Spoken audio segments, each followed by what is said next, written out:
Deep Purple doesn't look like they're going to go on stage. He didn't want the kids to riot. He thought, well, I'll get AC/DC, maybe they can keep them at bay.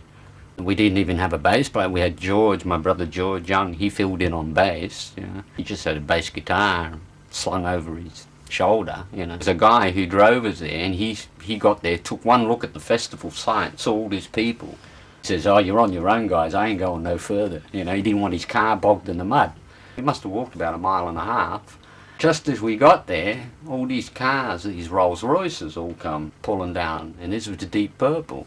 And they decided that they were going to go on. Everything was cool as far as we knew.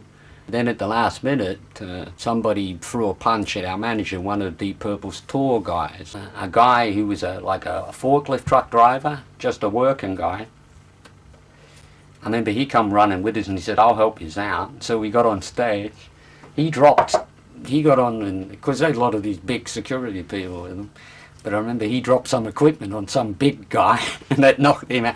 And Bon was sort of he had someone in there, like a headlock, and this guy was sort of spinning into him. And Bon's yelling out to us, "Don't worry guys, I got him."